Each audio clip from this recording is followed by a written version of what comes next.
welcome to the next program in our Business for Breakfast seminar series here at Connell Foley. My name is Mike Shadiak, and I have the privilege of being the chair of the Labor and Employment Group here at the firm. It's really my pleasure today to be joined by Marc Alterman. Marc is also a lawyer, and he has put his talents and his education to use in business. And for many years, really his entire career, he held leadership positions. He served as a director, served as executive vice president at a number of very well-known companies. And then he ultimately wound up as the CEO and president at Sava Industries for many years.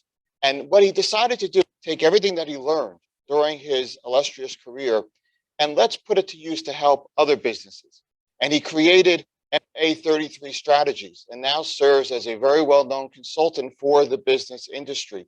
And it's really our pleasure to have Marc here today so he could pass along his knowledge, his decades of experience, and especially in the area of employee performance management. So Marc, thank you so much for being here today with us. There will be CLE credits. So for those of you that are with us live and those watching on the computer, there are CLE credits. There will be 3 codes.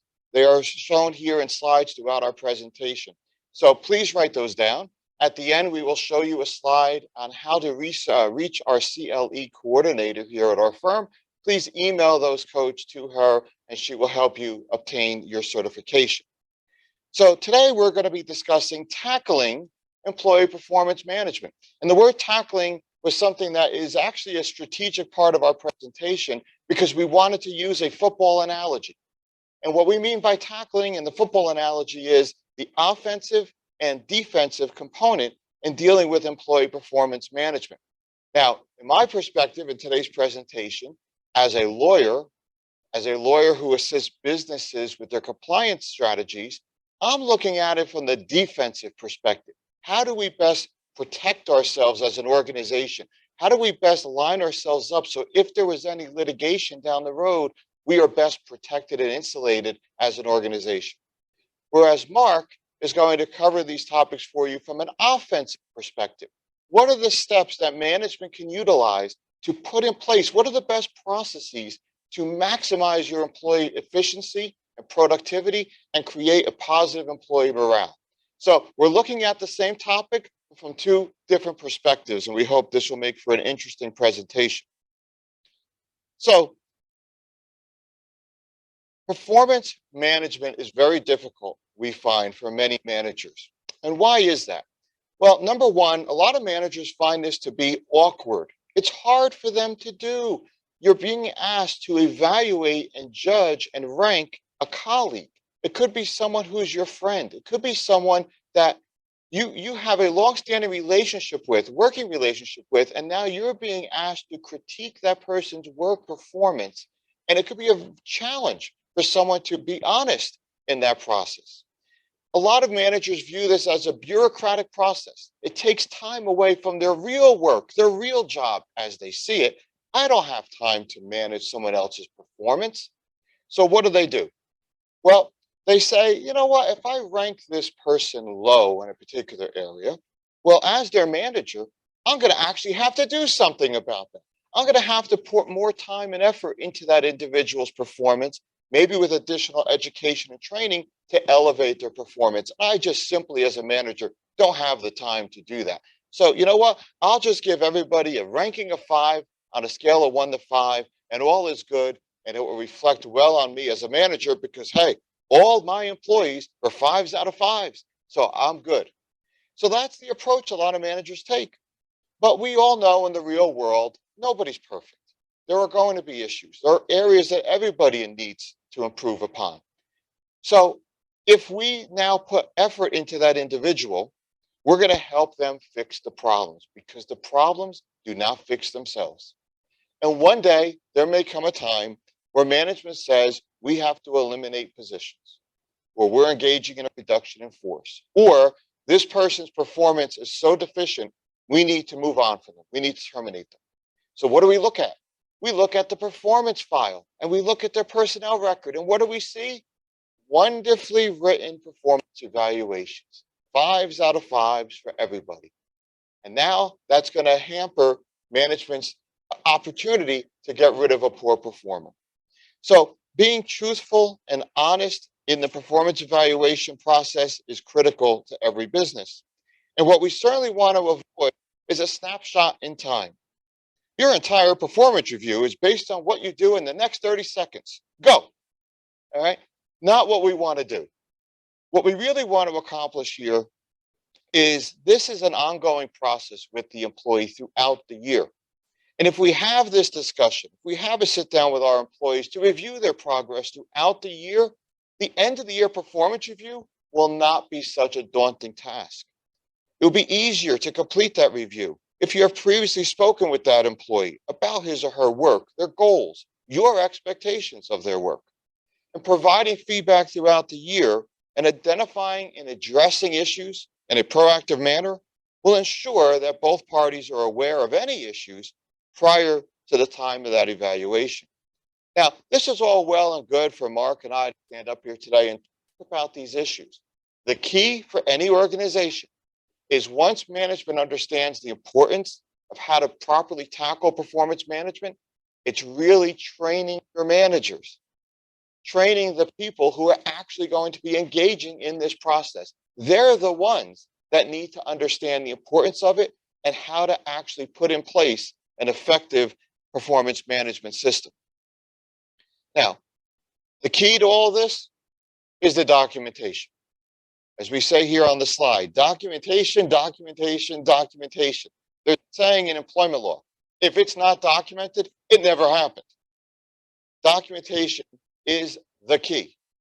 It's the key to successful employment actions, which can be supported by the record and your well-prepared documentation. That well-prepared documentation lets the employee know where he or she stands and how or she can improve and to reach maximum effectiveness, and will provide a justification for the employment action, especially if it is a negative one. If there happen to ever be litigation, the documentation is what is going to win or lose that case, every case. And that, as you see here on my little slide, this is the defensive approach that I'll be speaking about. Mark will be speaking about the offensive approach. But the key here is your ability to win or lose any lawsuit is going to be based on the documentation. That finder of fact, whether it's a judge, whether it's a jury member, whether it's an arbitrator, is going to be looking at your documentation, whether it exists or not, the thoroughness in which it was prepared, and they're going to be making credibility determinations based on that documentation. So this cannot be overstated, the importance of documentation. Now, what we don't want to do is just document the incident that broke the camel's back. That's insufficient, but that's what a lot of managers want to do. We're not managing day to day. We're not recording or putting memos to the file or communicating with the employee and memorializing as time goes on. They wait until there's some big incident that they can't take it anymore, and that's what they put in the file. That's just not sufficient, because that trier of fact is going to say, where's all the other documentation? How did you inform this employee that up to this point, what they were doing was not sufficient? Where's the corrective behavior? Where did management step up to help this person so we never reached that incident that broke the camel's back? That's what the company needs to be doing. And I'll give you a quick example here. In this hypothetical, in this lawsuit, there are positive evaluations given to that employee for a number of years despite performance concerns. The employee was provided a raise for several years despite these concerns, because management found it difficult to provide a negative evaluation, and there was nothing negative in the personnel file.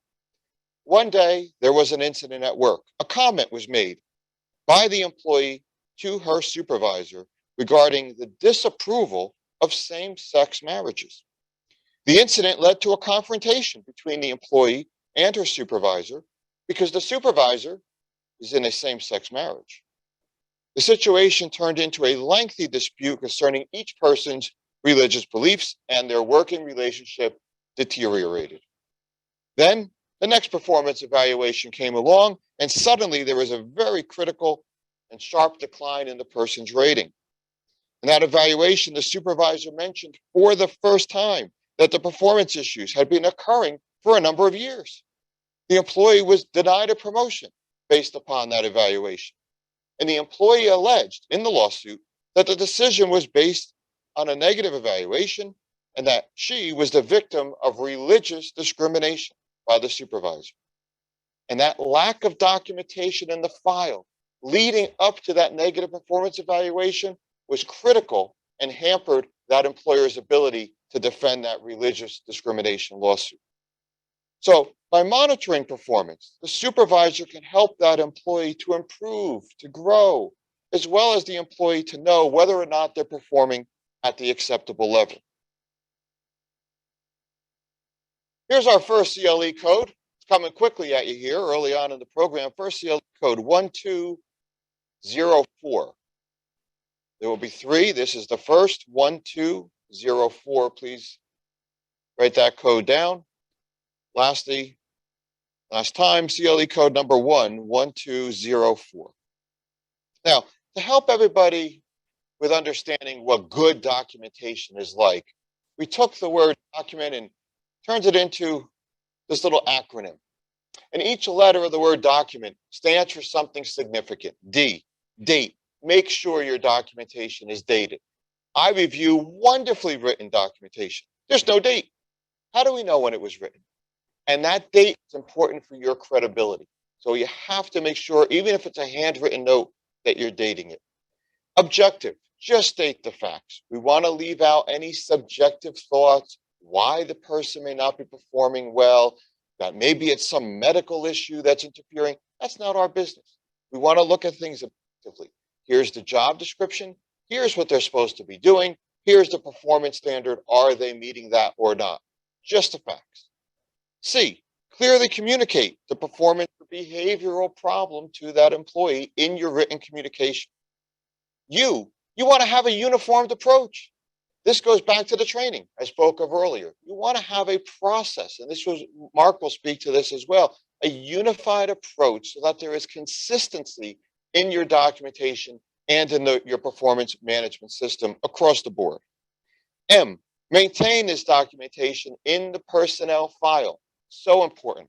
So many times I'll go to an employer and ask for this documentation, and the answer I get is, well, Jimmy, the manager, will look for it in his desk. That's unacceptable. You need to have a uniformed approach. Everything goes in the personnel file so that it's easily obtainable. E, execution, signature by that manager and sign off by the employee. Now, you always want to have a signature at the end that the employee is accepting this or signing off that they receive the document, not that they agree with the contents. Right? Because you may have an employee say, I'm not signing this. I don't agree with it. That's fine. We're not asking you to sign off that you agree with it. We're asking you to sign off that you received it. Now, if the employee says, I'm not signing it, as a manager, you want to make clear, we provided this to Mr. Jones on this date. He refused to sign for it. So at least you have documentation from the manager that this, in fact, was presented to the employee. N is notify that employee of the violation, of the discipline, of the performance matrix they have to improve on. Make it clear. And then T, take notes.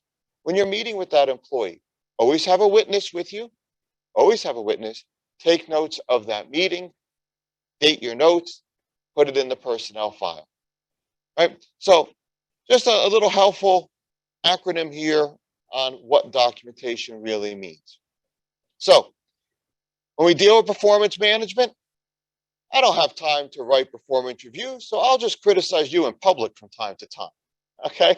Clearly not what we're looking to do and not the best practice. So what I want to do now is turn it over to Mark so he can share with you the wealth of his experience and also looking at these issues from an offensive perspective.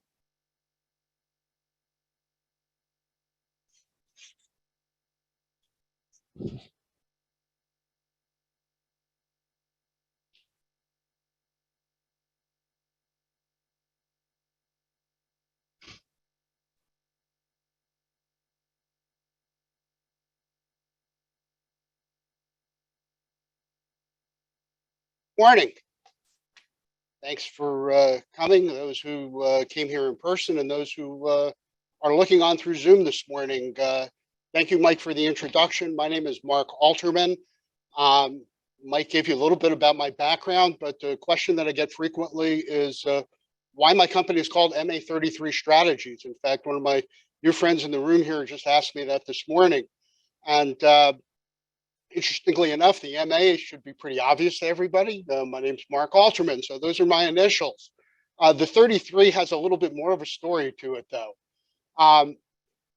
I say that I'm at the third of my life. So the third 33 represents the third.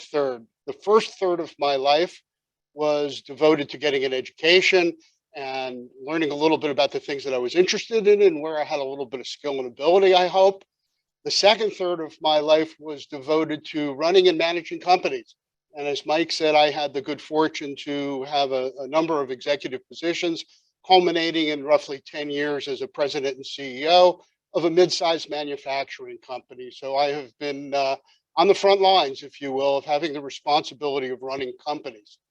And now I'm at the third of my life, and this is my management consulting phase. And I'm happy to share some of the experiences and background that I have to help others build their companies and move them forward. As Mike said this morning, we're focusing on the offense and the defense, or say the defense and the offense, because Mike went first, and he talked about the defensive side of things. I hopefully am going to speak a little bit about how you can use performance management to improve your company from an offensive perspective and not just worry about protecting yourself from legal exposure and legal claims, but also how to improve your company. So I'd like to start out with first giving my congratulations to everybody because you all have perfect companies. Your company is perfect. Now, what are you perfect at doing? You're perfect at achieving exactly what you're achieving today and exactly the results that you're realizing today. That's what you're perfect at. And if you're satisfied with that, that's okay.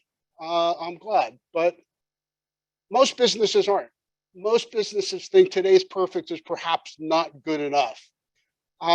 Most companies aren't satisfied entirely with their existing results. There's either insufficient revenue or insufficient profit in the company, or there's a disproportionate risk or effort. In other words, you have too much capital at risk, you're invested too much in the business relative to the return. And what I really hear from a lot of smaller or mid-sized companies is there's really an insufficient return in view of the effort that people put in. They spend a lot of time and a lot of effort to build their businesses, and they're not getting a good enough return. Of course, companies are also worried about their ability to sustain their current results going forward, and a lot of that has to do with your competition. Your competitors are not standing still, so you can't stand still either. So what can you do? What can you do about that?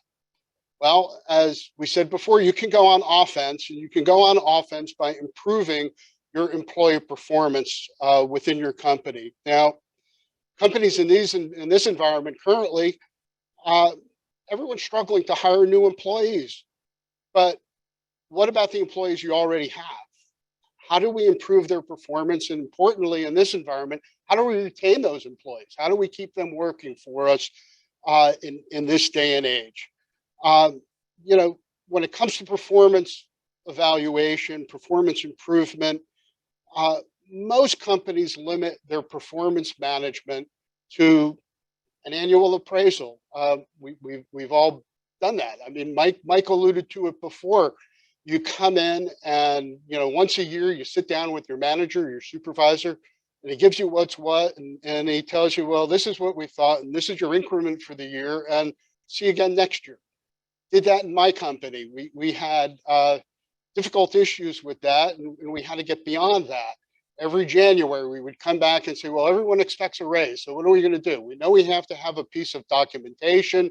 So we have some kind of review that we cook up. We sit down with the manager and we go through this appraisal, and that's it. We don't do anything else from that. We'll talk about that a little bit more in a moment. But instead of just doing that by rote, because it has to be done for some particular reason, what if we could use a performance management system that was really a springboard to help improve your company, improve your results, and take you for perfect for tomorrow not just perfect for today.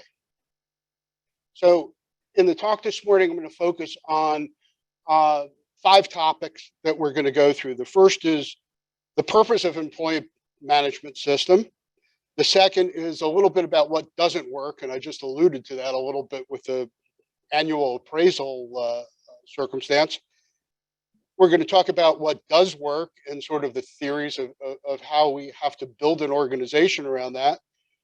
Talk about some elements of a high value system. And finally, we're going to talk about some steps that you can take to establish a successful system. But first, as a little background, I want to talk about what I call the 4 challenges that every business has. And this is regardless of size and regardless of industry. I think every business has a certain number of challenges, and these 4 particularly stand out. The first is aligning activities across the organization. You know, to be successful, everybody in the company has to have the same goals. They need to understand what those goals are, and they have to be working towards those objectives. In other words, quite simply, everybody has to be rowing the boat in the same direction. That's the first challenge. The second challenge that every company has, again, regardless of size, regardless of industry, is to design effective processes. A business process, if you want to look at a formal definition, is really just a series of tasks in order to achieve an objective. But more simply, it's what we do to get things done. How do we get through our day and accomplish the things that we need to accomplish to move the business forward, serve our customers, etc. So that's the second challenge. We need effective processes. The third challenge is how do we maintain the consistency of that? We need to have the right people in the right spots, in the right structure, and the right organization in order to maintain consistency. And that's the fourth challenge, and that's very difficult in any business. And the way you do that really comes into the fourth challenge, and that's really the topic for this morning, which is how to manage your employee performance.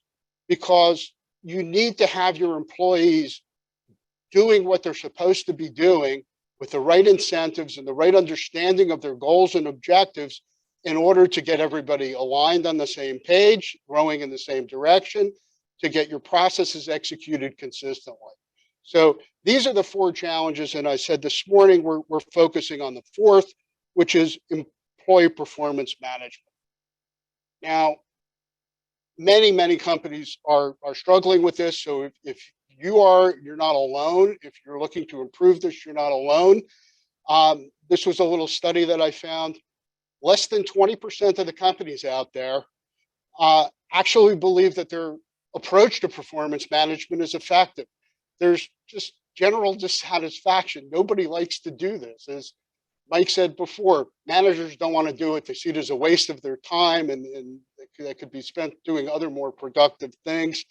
And just generally, it doesn't serve much purpose for the organization. So not surprisingly, the inverse of that, 81% of companies are actually working to try to improve what their performance management system is. So if you undertake this to try to improve this aspect of your company, you're going to be with the vast majority of people, which also tells you your competitors are doing this and trying to get better. So perhaps it's something you need to consider as well. And the last item here from this study, and this is important, we'll get to it a little bit more later, organizations that align performance management to their business needs realize a significant boost in their employee performance, and their high performers, the ones who really drive the success of the company, they increase 7% of the number of people who they regard as high performers. So again, if you want to move your company forward on an offensive basis, it's really important that you try to get a successful employee performance management system in place. All right, let's get to some meat. What's the purpose? Why do we bother to have any type of employee management system? And again, I mean, not to denigrate some of the things Mike was talking about, we need documentation. We need to have things in place. We need to play defense because we need to assure that we're not having too great an exposure for the company in different things. But looking at it from the other perspective, what do we do anything for in a company? We want to drive outcomes. And in this instance, we want to drive outcomes and meet objectives for the company by having everybody work toward the realization of the company's objectives and priorities.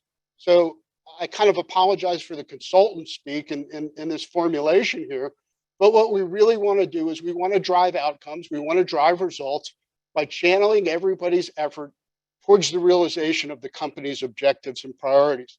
And that's kind of the overall purpose. So everything that we do in the context of employee performance management should be with this particular objective in mind. Now, we also serve some subsidiary purposes as well with employee performance management, and that is, certainly we want to engage and we want to motivate the workforce. We want to provide management with reliable information, talent decisions, compensation decisions, promotions, bonuses, things of that nature. We need to have some objective basis for those actions. So we need to have something that has that information in place. And thirdly, and again, not to take Mike's thunder, but employee management system also acts as a prophylactic, and it protects you against legal claims. As Mike said, inevitably in these days, we're going to see those problems of potential litigation, and we want to have a system in place to assure that we have the appropriate documentation to fend that off. Okay, so let's talk about what doesn't work a little bit, because these are things that are familiar to most of us. And if we had people in the room, I'd see them nodding their head yes. I hope we're seeing a lot of people online who would nod their head yes as I go through some of this. Traditional annual appraisal, without more, it's just not adequate. It's too infrequent. As we said, it tends to be once a year. We sit down with a manager, forced on a tight time frame to go through some type of appraisal. It's not frequent enough. And oftentimes, if you're doing this, say, as we did at our company every January, stuff that happened the prior February or March or whatever, who remembers? Nobody knows. It's too focused on weaknesses. Too often, the things that stick out are the mistakes that people made. And sometimes we lose sight of the good things that they do throughout the course of the year. And that's important. We don't want to do that because it's demotivating if we simply focus on weaknesses. Importantly, the third element here is it's too vague on expectations. As Mike said, it's an uncomfortable situation if people aren't properly trained to sit down and go through, well, what did you do? Well, you didn't tell me you wanted me to do it that way. We weren't clear about what the goals were and what we were trying to accomplish. So again, if you're doing this once a year and you're just saying, oh, well, you came into work on time, we needed you to make 50 widgets today a day, you made 48, so yeah, you're pretty good and we're happy and that's about it. That's not enough. And the last problem that I want to point here with this traditional appraisal system is it's just too darn time consuming.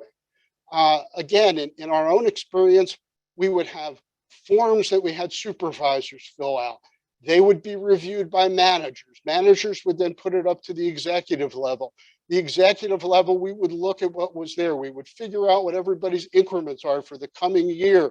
Then we'd sign off on what it was. We'd send it back down the chain. And ultimately, the supervisor would sit down with the line employee and spend time going through this. Well, we spent the whole month of January focused on this, and we didn't do anything else. And it was really unfortunate. So it becomes far too time consuming when you have other pressing business things if you're just going to leave it to that once a year kind of problem. So what happens? As we said, there are a lot of complaints. It's not satisfactory from an employee standpoint. They don't know what they're supposed to do. Their expectations aren't clear. From a manager standpoint, we just said how time consuming and sort of wasteful it is. It didn't really provide a lot of information for executives in terms of making kind of the strategic decisions that we had to make about bonuses or promotions or discharges or terminations, things of that nature. That's just insufficient, not detailed enough. It also engendered a lot of mistrust because if the expectations aren't clear and some people are getting higher uh, increments than others or getting bonuses or promotions, nobody trusts that the system has any fair basis to it. It's complex. As I said, you go through various levels of approval and trying to determine why somebody is getting a raise or why somebody is getting a promotion. It's not clear as to why that is. And finally, with all the time that's expended, it's actually quite costly. But the biggest problem from an offensive standpoint about the traditional appraisal system is there's really no lack of context, or there is a lack of context, I should say, and no real connection for people between what the work of an individual is and what the overall company goals and objectives should be. So what happens? The employees are confused. They don't know what's expected of them, and consequently, they're demotivated. So their performance lacks, or it certainly doesn't get any better. And in this environment, as I said, from an offensive standpoint, we need to have employees who are motivated, who are working hard, and understand what we want from them in order to improve the company. So that's what doesn't work, the traditional appraisal. Now I want to talk for a second, and this is a really critical slide here, what works. What works is a system that establishes and aligns objectives from the organization to the team or the department to the individual. Now, this seems a little bit obvious perhaps, but too often it's not paid attention to in terms of getting appropriate alignment in the organization. As we said, the goal of a performance management system is to drive the objectives, drive the outcomes for the organization. Well, how do we do that? We have to cascade the organizational goals to the departmental goals to the individual goals. All of these things need to be in alignment and they build on one another. If you have an organizational level goal, you flow that down to a department, and ultimately we need individuals to perform the tasks that are necessary. So let's just talk quickly about one example, and I'm going to use a real simple one because it's easily quantifiable, and that's a sales department. Every company has some type of revenue goal, a desire to produce a certain amount of sales in any given quarter or year or month or however you look at that. So we start with the organizational goal of generating X number of dollars in revenue. You have a sales team. Perhaps the sales team is devoted to two separate markets, two separate vertical markets that you're looking at. Maybe you have a company that sells widgets and you sell those widgets to the aerospace industry and to the medical industry. And you have a sales department that sells both. And you have two teams, one for aerospace and one for medical. And each one of those has a separate goal for the team as to what they need to do. So if you need $20 million revenue for the overall company and 10 million for each one of those markets, you have those specific goals that are established. Well, how are we going to accomplish those? We have to have individuals who are capable of doing the things necessary in order to generate that revenue, in order to realize the organizational objective and realize the team objective of generating that revenue. So we then break that down into individual goals, whether each person needs to sell a certain amount of widgets during the course of a week, a month, a quarter, a year, or more particularly, what do they have to do in order to do that? How many customers do they need to speak to? How many proposals do they need to get out? And how many sales should they realize from those efforts? And those are key performance indicators and individual goals that you can establish for each member of your team in order to then build your individual activity toward your team activity and toward your organizational goal ultimately. So again, when these goals are stacked or cascaded from one to another, that's what works because we have clear expectations for everybody involved in the process. So again, key concept, really the most important concept this morning, is understanding how we build from individual goals, to team goals, to organizational goals, and ultimately achieve the objectives that we seek for the organization. Now, what are some elements of a high value system? Three main elements. We were just speaking about goals, so goal setting is very important. I'm going to speak to that for a moment. Performance review, that's, you can't get away from it as much as we want to denigrate, just a poor annual appraisal. Look, we need to tell people what they're doing. We need to evaluate their performance for their benefit as well as for the company's benefit. So we'll talk about performance review for a moment. And finally, the third element is performance improvement plans. I don't want to spend a whole lot about this. Mike might want to comment a lot about it a bit because it tends to be something that you look at in terms of employee discipline in moving forward in a performance improvement plan as a precursor to some type of employment action, more than likely negative. So those are the three things we're going to talk about in this section. First, goal setting, element one. Goal setting, what is it? Well, it's really establishing an objective to be achieved over a specific period of time. These are the criteria, that's the performance criteria against which you're going to evaluate the employee. And again, to beat the dead horse a little bit, the individual goals have to align with the organizational and departmental or team goals as we go forward. So again, goal setting, keep in mind what it is. We need to have an objective, and that's what we need to achieve. So we have to be very focused on goals. So three types of goals. The three places that we typically find goals or types of goals that we have in an organization.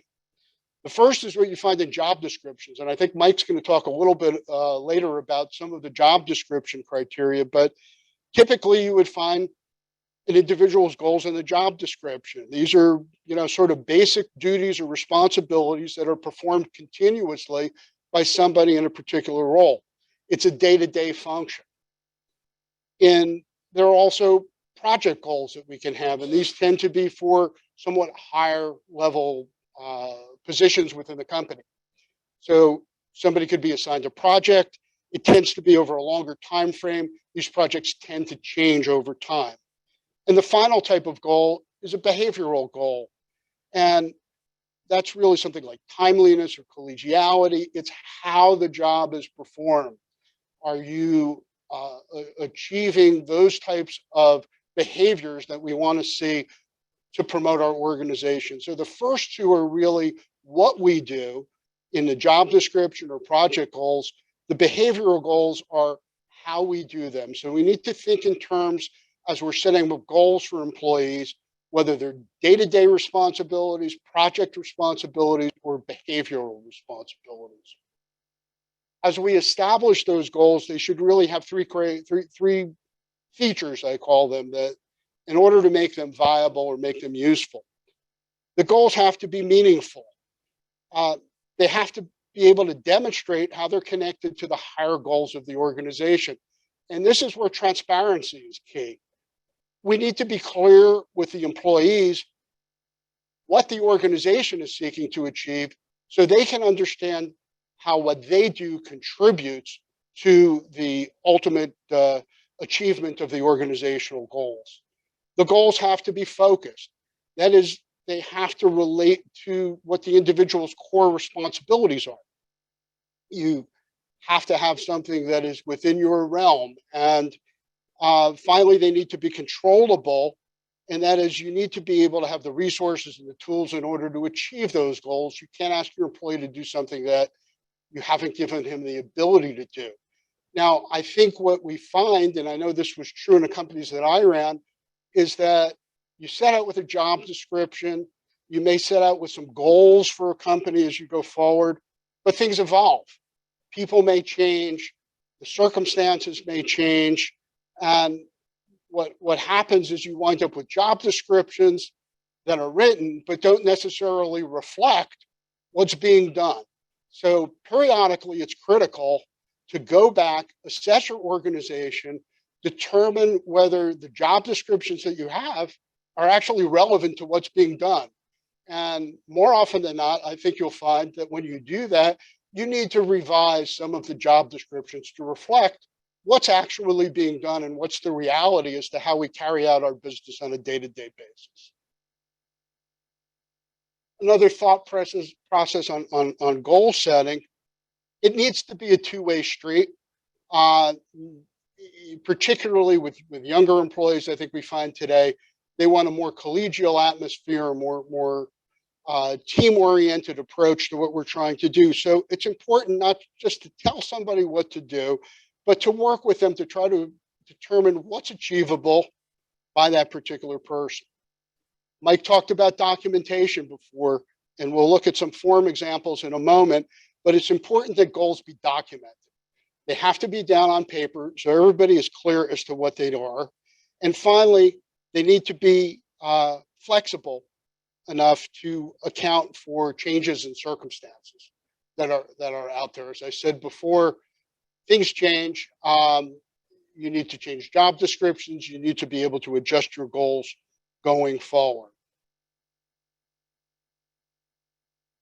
Okay, so we had a little bit about goal setting. The second element of a useful employee performance management system is you have to have some kind of performance review. And again, we may denigrate the appraisals, but it needs to be done. It's something that has to happen. We need to have some sort of feedback for our employees. So as Mike said, the progress towards the goals that we've set needs to be documented and it needs to be reviewed at regular intervals.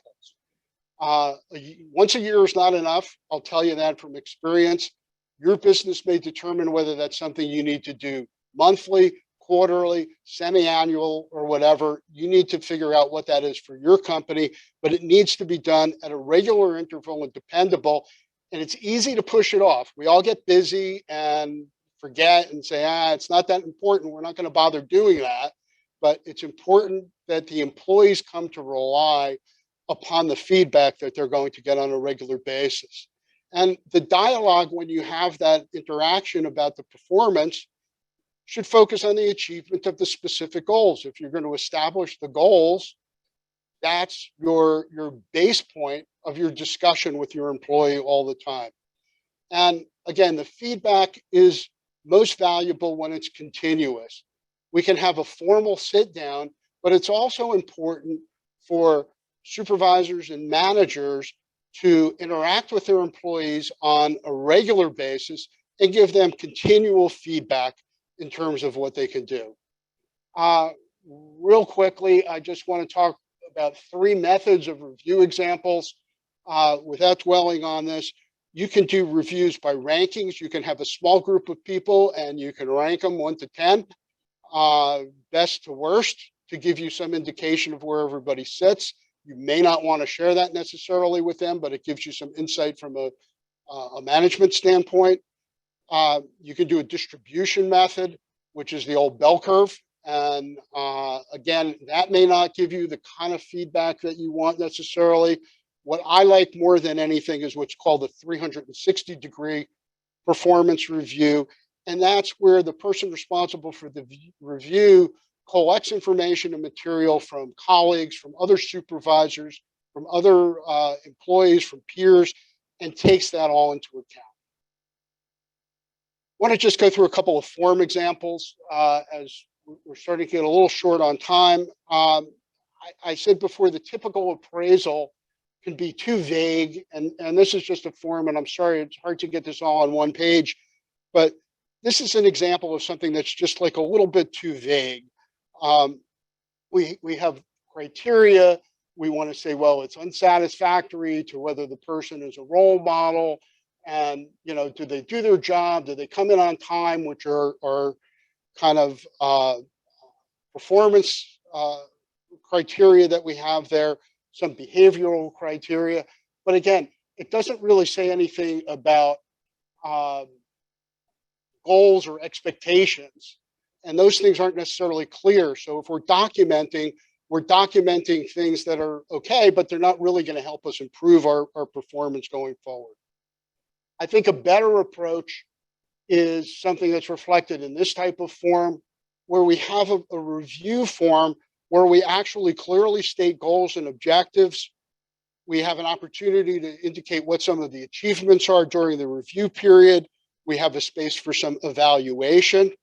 And finally, we go through and we have career progression plans that we have there, and we have goals for the next evaluation period, which can be the same as for the current evaluation period as well. But again, I like this kind of format because it is focused on goals and objectives and aligning goals and objectives for the company. Real quickly, there's something that we can do to look at what some of the criteria are. And I'm going to skip through this, but just know that you have to give your reviewers criteria in order for them to rank people. Real quickly, don't have too much time for these slides. We're running out of a little bit of time here. But for raters, the pitfalls to be aware of. Failure to differentiate. Mike talked about that a little bit before. Everybody's a 5, or that's good, that's fine. Sometimes you see everybody's a 1, and that's also a problem because you have a supervisor who's just trying to tell you how tough he is. So you need to be able to differentiate between your employees. Other pitfalls are recency bias, halo and horns, favoritism, poor preparation. Not going to get into these now. We're running a little short on time. Elements of performance review, better feedback. Again, if you have the slides, you can go through this on your own. Happy to talk to anybody about them. Addressing concerns immediately. Be honest. Don't spare people's feelings. As Mike said before, you have a situation where you go to a termination and you have nothing but good things that are said there. That's not helpful. You need to be honest with people and don't worry about their feelings. In the long haul, you'll be much better off. I mentioned performance improvement plans. That's really on the defensive side more than anything else, although I want to point out it's important you can have a performance plan for a new employee as well as one who you're disciplining. All right. Last couple of points that we're going to cover this morning. Steps to establish a successful system. You need a statement of purpose. You need to establish your priorities.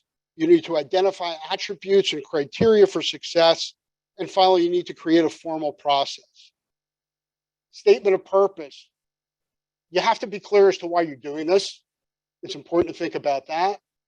What are the business outcomes you're hoping to achieve? What do we want to do here? How is this aligned with your other business goals? And what are the principles for implementation? It's important to have a clear concept of what you're trying to do when you set out to try to establish a good employee performance management system. Secondly, you want to establish your priorities with this. There are a lot of things you can do with this, with an employment system, performance management system. We do compensation decisions, targeting needs, promotions, providing feedback, enhancing communication. There are a lot of things that you can try to do. You need to be clear about what your priorities are and be concerned about trying to do too much. We have to identify attributes and criteria for success. So what's important for each position? This is going to vary from job to job as to what's important. And some jobs may all be similar or have similar elements. Others may be very unique. So again, you have to pay attention and do this on an individual basis. You have to have some type of performance criteria, levels of performance, what's good, what's not good, how do we define those? And the raters need to understand so you can do that consistently across the board, as Mike said, uniformly in terms of approaching this. Finally, it needs to be a formal process. Something needs to be written down. You need to have a procedure. Again, a process is a set of tasks that when you accomplish them, when you perform them, accomplish a goal. So we want to have a clear procedure with tasks in order to go through this process. Last couple of things as I wrap up. One size doesn't fit all. Every company has a business structure, a culture, a history, and experience. And all of that should be taken into account in designing an effective employee management system. So take all of those unique characteristics into account. What works for one company won't necessarily work exactly for another company, but you do need to stick to principles. Just to wrap up, good luck. As I said, a lot of companies, 80% of companies out there are trying to do these things. And it's tough. It's tough to establish a high caliber system. It's difficult and it's time consuming. Don't expect to be able to do all of this at one time. Doing it incrementally with a department or selection of departments or breaking it in a little bit at a time is a good approach, but please don't lose sight of your end goal. Your end goal with this can be to improve your company going forward and not just use performance management defensively, but use it as an offensive attempt to try to improve your business. So what you're perfect at today, you'll also be perfect and even better tomorrow. That's my time. I'm going to turn it back to Mike. Please, there are follow-up materials. If anybody has any questions, happy to speak to you. I think there's an opportunity to ask questions at the end of this morning or follow up with me directly. Happy to speak to anybody. Thank you all for attending. And Mike and Connell Foley, thank you for inviting me this morning and giving me this opportunity. Thank you. Terrific. Thank you, Mark. So, as Mark explained, job descriptions are critically important. And we definitely don't want our managers asking this question. So just as a matter of interest, what is his job description? Right? We cannot have the managers wondering, what is the person's task? What are their jobs? What is responsible for this position? Right? The manager, especially when they're doing the performance evaluation, needs to not only know what's in that job description, actually, I always say, have it right next to him or her. That's what you're evaluating the person on. How well did they perform the job in total? Now, when we talk about job descriptions, there really are four main reasons that your company wants to have a job description. For one, the advertisement of the position. So think about it. When you're advertising a position online in a newspaper, okay, what are you advertising? What's the job? And you don't want to put the cart in front of the horse. When you go to advertise your position, you want to make sure you're first drafting the job description. That's where it all begins, the job description. We then build the advertisement off of the job description, so those key aspects of what the person does will be set forth already. The classification of that employee as an exempt or not exempt employee. How do we make those determinations? A lot of clients call me and they want to talk about that. Well, is this position exempt or is it non-exempt? First question I ask is, can you send me the job description? That's where the essential functions are set forth. That's going to be the key. Number three, managing an employee's leave of absence. Right? We want to send that employee to the doctor to be evaluated. Doctor, can this employee perform the essential functions of this job? The doctor's going to ask, what are the essential functions?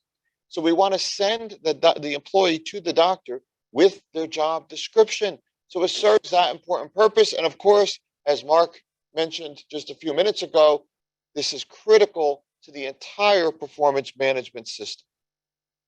So a couple best practices when we're drafting a job description. Okay? This is key. Address the job, not the person performing the job. I see this is a mistake a lot of employers make. What they'll do is they'll water down the job description to fit what that particular employee does well or doesn't do. And we had a situation recently with one of our clients where they wanted to terminate the individual. And we went through why they were terminating them. Well, they don't meet the performance goals and objectives. They're not meeting their job description. Okay, can I see the job description? Sure. So they sent me a job description, very thorough, a lot of different duties, a lot of expectations. And then the employer said to me, but by the way, that's our ideal job description for this role. That's not this person's job description. So, well, what do you mean? They said, well, this person can't do the job as we want it done. So we've watered down the job description to fit what this person can do. So I said, well, let's go through the watered down job description and let me know, is this employee meeting the watered down position? And sure enough, she was. So I said, well, what are we talking about here? If this is their job description and they're meeting that job description, why do you want to fire them? And I said, but they're not meeting our ideal job description.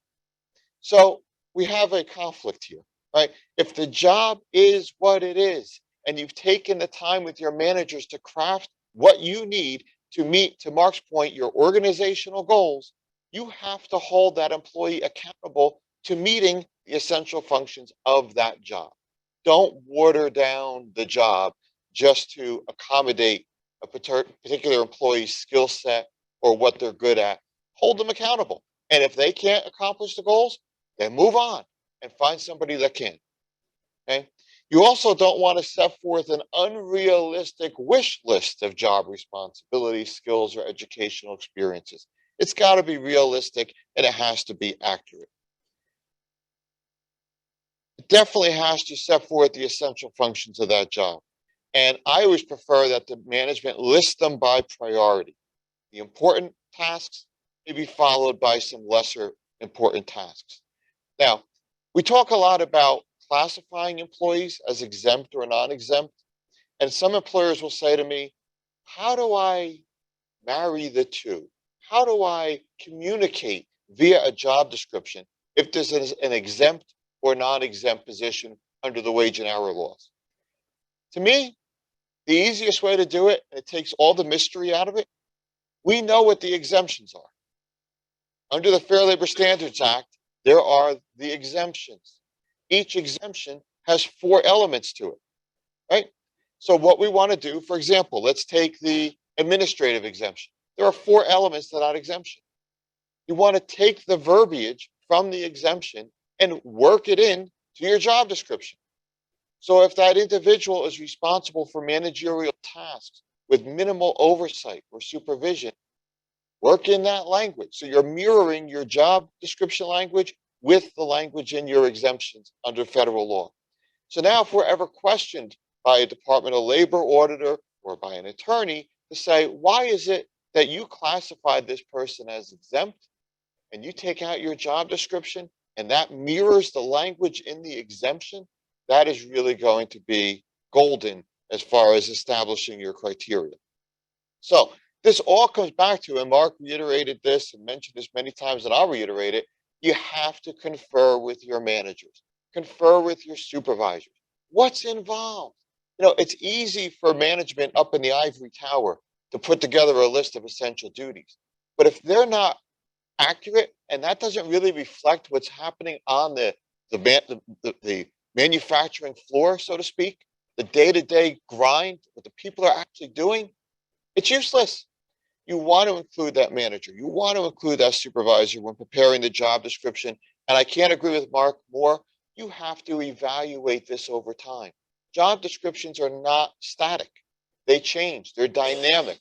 You have to keep up with current technology. Maybe you brought in a new manager and that new manager has a difference of opinion of how this job can get done, or maybe it can get done in a more efficient way. Have to update the job description. It drives me nuts when an employer will say to me, well, here's the job description. We prepared it in 1992. 1992? What have you done in the last 20 something years, 30 years? Right? It's got to be reviewed at least annually and updated as needed. When you're drafting them, remember this is a job description as to what is to be done, what is to be accomplished. So use descriptive words. Use action verbs when describing these essential functions of the job. And I list some here on the slide. I won't read them, obviously. You see them here.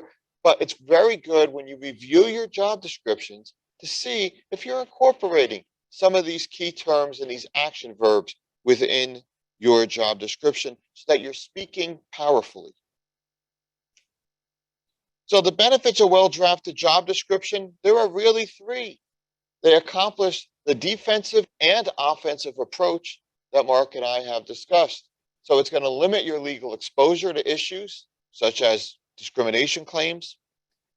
That's your defense. From an offensive perspective, it's going to assist the company in managing employee expectations, hitting your performance goals and objectives, and that's going to equal a big piece of the puzzle to demonstrate your company's fairness and transparency. And I agree with Mark, it should also help with your employee morale. So let's give you CLE code number 2, which is 1306. CLE code number 2, 1306. One final time. Second CLE code 1306. Mark also mentioned the value of a performance improvement plan to optimize someone's performance. I agree. This is a very useful tool, often overlooked by management. A lot of employers will call and say, we have a poor performer. We want to fire them. Want to fire them? Yeah. Okay. Have we taken any intermediate steps to improve that person's performance? Yeah, we do the performance review. We gave them a review. It's never good. Yeah, but what have you done to actually sit down with this employee and try to bring about a favorable response? Teach them, educate them, give them the training they need so that they can improve. What have you done and how have you documented that? And oftentimes there's no response from the employer. A performance improvement plan, also called a PIP, is a very useful tool. I provide here on the screen an example of how I always recommend they be set up. And I set them up in a chart form. And you'll see here, you have the date, the deficiencies, performance deficiencies. The next column will be the expected improvement. The next column is by when. When do we expect to see this improvement and when will a follow-up meeting be? And then notes. Now, ideally, what you want to do is have this chart prepared. You sit down and discuss it with the employee, and the manager will include his or her notes in the far right column. When you then meet with that employee again in a week, 2 weeks, right? Come back out with the chart. Have your notes from that meeting. So what you're doing is you're building a record. You're building a set of performance improvement documents that will then be very useful. I'll give you an example. Many years ago, we represented a very large beer manufacturer here in New Jersey. They had an individual who had an injured knee. He was out for a while. He was medically cleared and he returned. But when he returned, he just was not effective. He was not a good performer. A lot of mistakes, a lot of issues. And again, he was medically cleared. So it wasn't really based on the knee issue. It was just there was a lack of effort. So management and this manufacturer has an excellent performance review process and PIP process. They did this. They had the chart. They listed the deficiencies, when it was to be improved. They listed the notes, and every time they met with the person, they came out with a new chart and they dated it. Okay. Well, they met with him every 2 weeks for a period of 20 weeks. So at the end of that 20-week period, they had 10 of these charts that were dated. Ultimately, the gentleman did not show any improvement, and they fired him. The gentleman turned around and brought a claim for disability discrimination. He said, you only fired me because I have an injured knee, and that's why I couldn't perform. And management said, well, that's not the case. And you know that's not the case because we met with you every other week and went through this chart and had them all laid out, dated, beautiful. Manager's notes in the column, right? What was discussed with that employee every 2 weeks? It was all there. And I remember very clearly we were in arbitration with the arbitrator in that matter. And we were able to go week by week, meeting by meeting, setting forth and demonstrating with the performance improvement plan exactly what was discussed with that employee for the entire 20-week period. At the end of that, it left no doubt as to why this individual was fired. It was all there. And the manager did such an outstanding job of documenting. And it's not rocket science. It's just being organized and having a chart like this at the ready. Now, one thing I do want to point out, you'll see some verbiage at the top here. You know, I'm as a courtesy, if you will, giving you this language. This is what I like to include at the beginning of every PIP. And I just want to read it for a second if you can't see it on the screen. It says, this PIP outlines the deficiencies in your work conduct and or performance and the corrections and improvements that we expect to see and by when. We have decided to implement this program out of a sincere desire to help you upgrade your workplace conduct and or performance to a level that is required. You will be meeting with blank, whatever the manager's name is, every week, starting blank, whatever the date is, to review and work toward an immediate and consistent improvement. This is intended, that's a key word, intended to be a blank day program, 90-day, 40-day, 30-day program, at the end of which a decision will be made whether you have demonstrated sufficient improvement in the areas noted. And here's the key. If you do not demonstrate an acceptable level of effort during the program toward meeting the objectives of this PIP, then the PIP and your at-will employment will be terminated. So what are we doing there? We're giving ourselves an out as management. Right? Too many employers will say, this is a 90-day PIP. And then they call me on day 40 and say, the person's putting in no effort. We want to get rid of them. So I'll look at the documentation and say, but you told them it's a 90-day program. So why aren't you giving them the other 50 days to improve? You're giving them 40 days, right? Yeah, but we can't take it anymore. Okay, but you told them this is a 90-day program. So by including that final sentence there where we say, look, this is intended to be a 90-day program, but if you don't show the commitment and you're not making an effort, we can end this a lot sooner, right? So I just think that's an important part, again, from good documentation standpoint when you're doing a PIP. Because at the end of the day, what we want to show is consistency. Consistency in our documentation, consistency in our corrective action, because it's the lack of any consistent discipline or corrective action that's going to result in those lawsuits. So similar workplace deficiency, policy infractions by different employees must be met by consistent corrective action, regardless of that person's age, race, gender, or any other protected class. So let's talk about some best practices. The manager conducting the performance review meeting must be prepared by knowing the job description, knowing it. I can't tell you how many times I sit down and we're speaking with an employer. They're going into a performance review meeting and I'll say to them, okay, you're going to have the job description with you, right? Yeah, I got to look for it. It's somewhere. I have to find it. What do you mean you got to find it, right? We have to not only know where it is, you have to know what's in it. That's what you're evaluating the person on, right? Know and have the job description with you during that review process and understand how that employee's performance has not lived up to standards. And I put it here in all capital letters and in green, have examples ready. I was working with a client about a week ago. They were given an employer performance evaluation review, which was not good. And they were saying, well, you see, as to this category, you received a 2 on a scale of 5. And the employee's response was, can you give me examples? The manager said, I'll get to that later. Well, later never came. Right? Next, performance review, you received a 1. A 1? Yeah. Can you give me examples? The employee said. The manager said, well, you should know. Well, I don't know. That's why I'm asking you. How did you give me a 1? Can you give me some examples? And the manager had no examples to share. None. And this was actually a videoed meeting because it was by Zoom. So I got a chance to see it. And the manager did not give this employee any concrete examples. You should go to the meeting, not only in your mind with examples, come with the work product. If there is deficiencies, bring them as examples, right? So when the employee says, can you explain to me why I received 2? Sure, no problem. You have it all right there, right? It's just being prepared, and it's going to really cut the legs out of the employee saying, I think this is discriminatory. You have no meat here. You have no basis for a 2. To the contrary, we're prepared. We're going to give you those examples in fairness.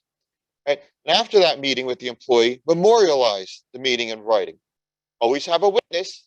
Always have a witness. Right? We never want to evaluate an employee alone, manager with employee. Always have someone else present. If you have an HR department, have an HR representative present. If you don't have an HR department, have the supervisor present or the next hire person. Always meet with the employee with a witness, document that meeting. Make sure that written record of the meeting accurately reflects the content of the meeting. Date and sign your notes. Okay, that's good documentation. And do not use the written summary to gloss over the tough stuff that you couldn't say to that person to their face. So instead, you'll just bury it in the written record. It's not fair to the employee. You're not going to optimize their employment and their performance, and it's just not a good employment practice.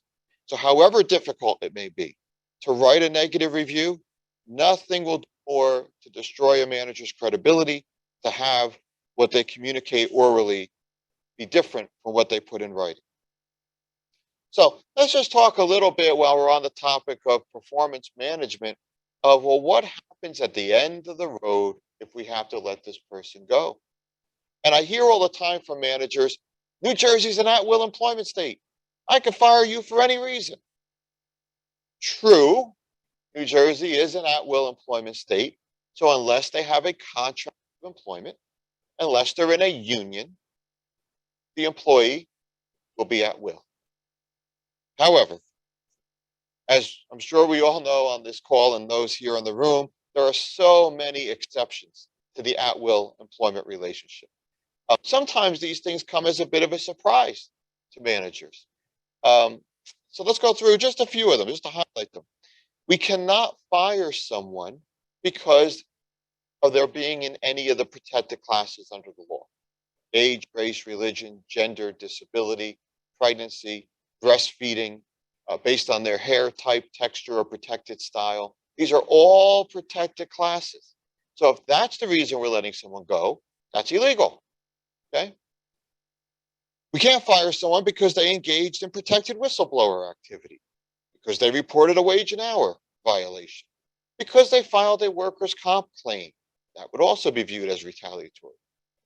Okay, because they engaged in any union activity or protected concerted activities, because they've either requested or were on a leave of absence under the federal or state leave statute.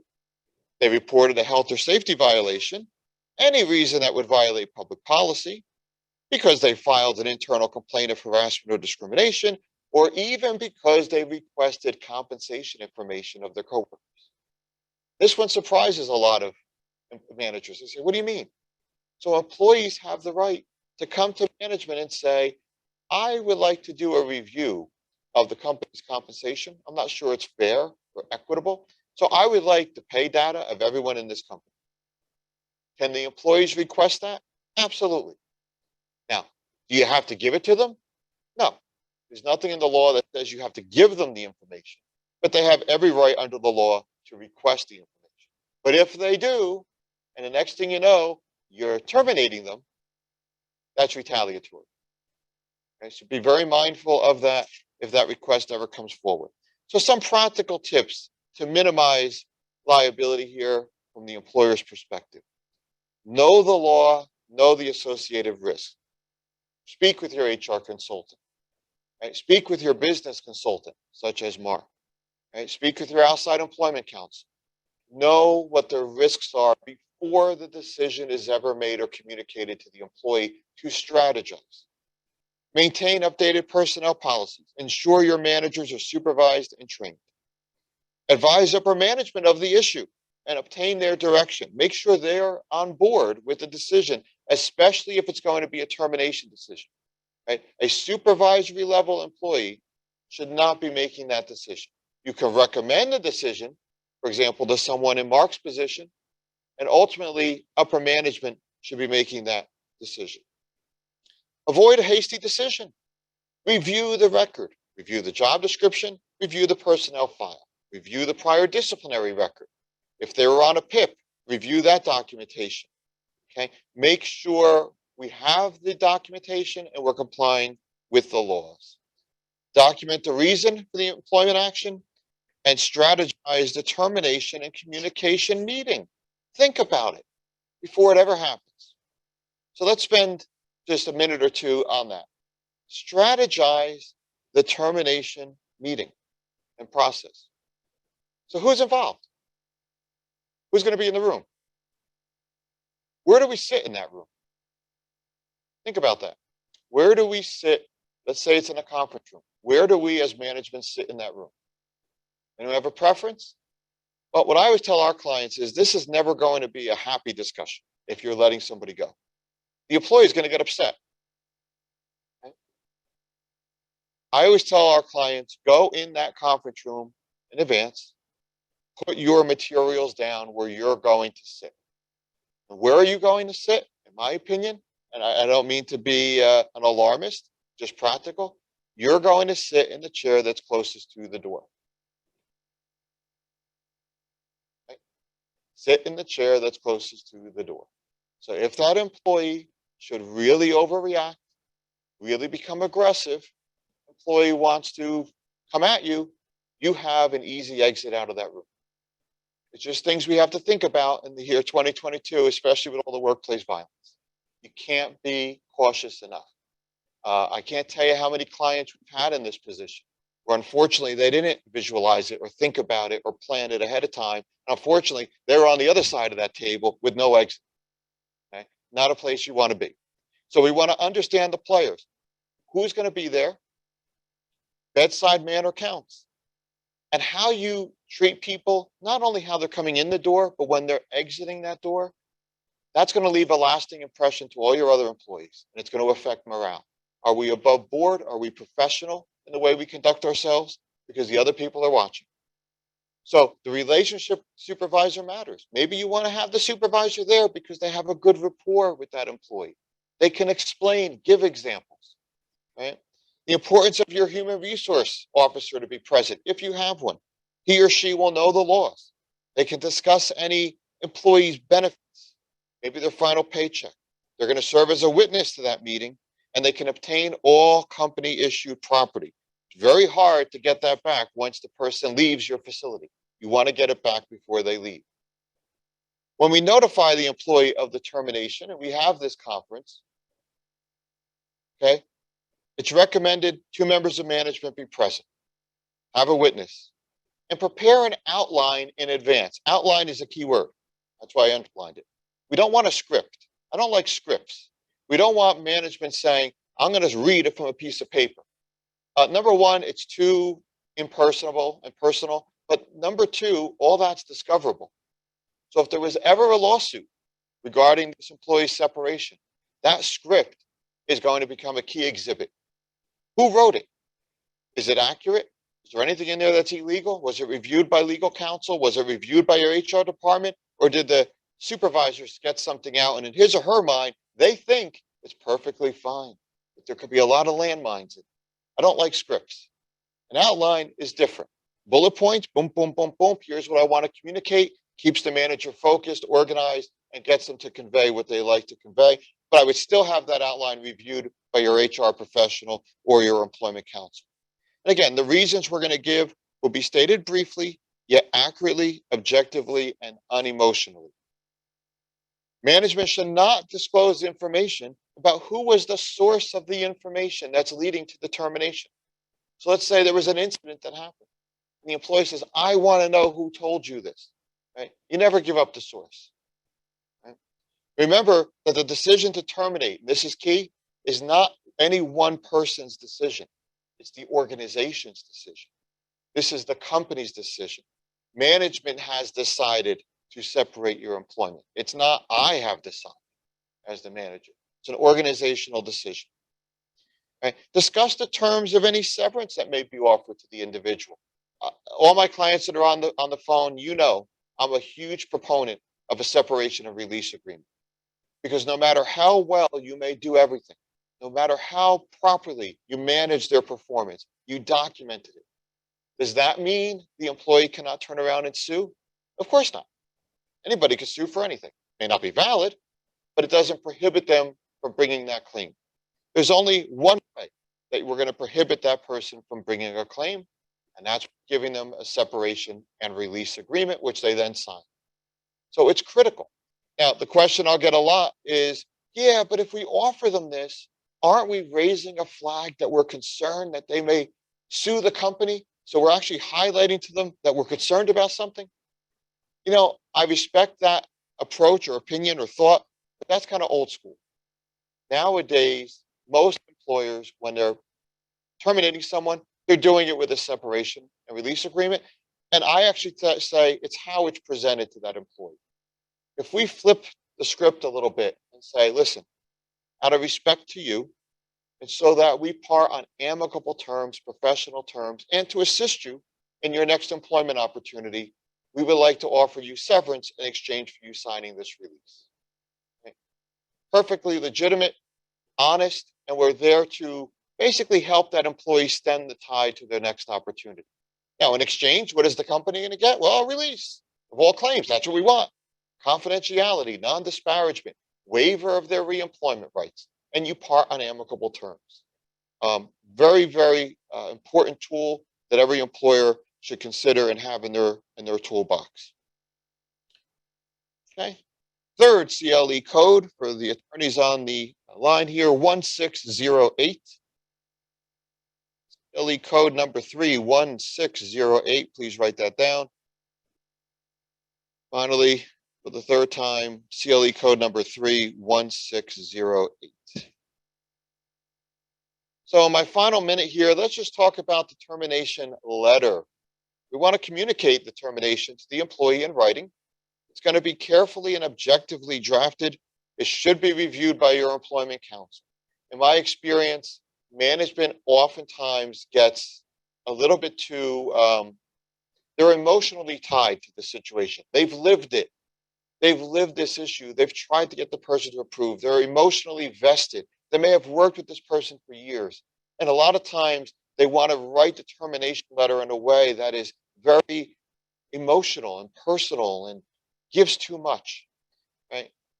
It really needs to be very carefully and objectively drafted because you got to remember what you're writing is a piece of evidence that will be used in a lawsuit. So write it in a way that would be most beneficial to the company and be honest and truthful.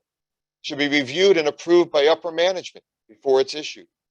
And here's the key, it should be dated and signed by the member of management who is best suited to field and respond to questions and to represent that organization. And you may say, well, when would that be? Well, it could be if you get media inquiries. It could be at deposition, or it could even be at trial. So we want to think about who should be signing this letter and who is in the best position to represent the company. Because as I said earlier, the decision to terminate is the company or the organization's decision, not any one individual's decision. So I wanted to thank you all for coming today. On behalf of Mark and myself, we do appreciate, we had a great turnout on the computer. We have many folks here in the room. We thank those who have joined us. For your CLE purposes, please reach out to our CLE administrator. You see her address here, Casey's address on the slide. For those who are just listening, I'll read it for you. It's C, last name CORDOVANO @connellfoley.com. You can present her with those 3 CLE codes that I read and showed on the screen, and she'll help you in getting your certificate. So on behalf of Mark, thank you. I want to thank also our IT and our marketing departments for all of their support. Honestly, without them, none of this would be possible. They are the backbone to everything that we do here and all these presentations, and I can't thank them enough for all their support and their time. So thank you for joining us. Until next time, have a great day.